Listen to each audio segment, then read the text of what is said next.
For not wanting to establish a relationship with my biological father's other kids? When I was 4 years old, I was placed with my maternal grandparents by CPS.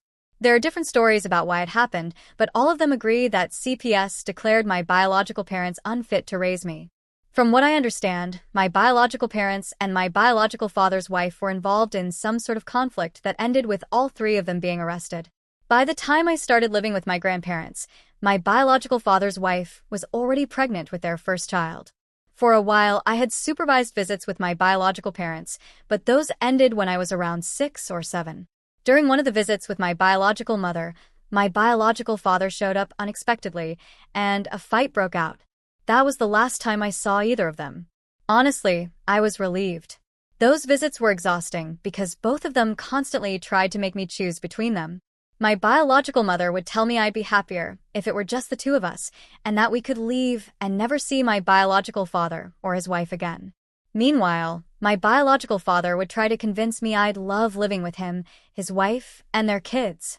He'd push this idea of me being a good big brother, but I never felt comfortable with it. He got weirdly angry whenever I didn't engage with his talk about his wife or their kids. I didn't want to be with either of them. My grandparents were the ones who felt like my real parents. They were the ones who raised me, gave me stability, and showed me what family truly meant. A few years ago, I asked them to adopt me, and they did. Cutting ties with my biological parents wasn't a hard decision. I already felt like my grandparents were my parents.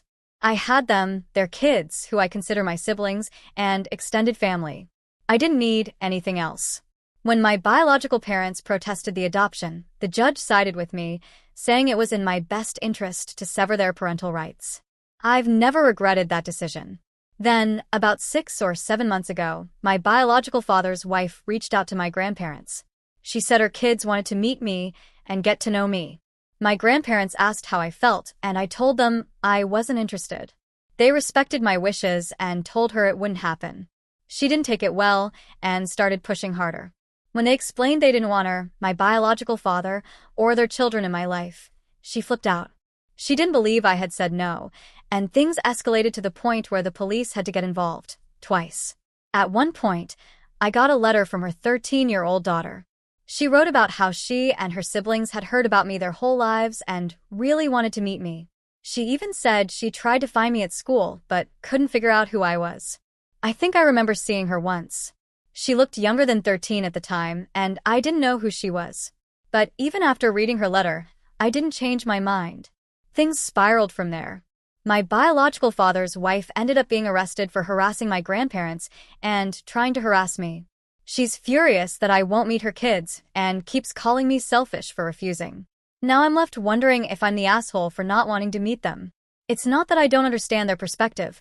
I get that they're curious and want to know me. But I've had therapy, and even after working through my feelings about my biological parents and their choices, I've never felt the need or desire to connect with their other kids. I don't hate them. I just don't care about building a relationship with them. I've built a life with my grandparents, my siblings, and the rest of my family. That's enough for me. Am I wrong for not wanting them in my life?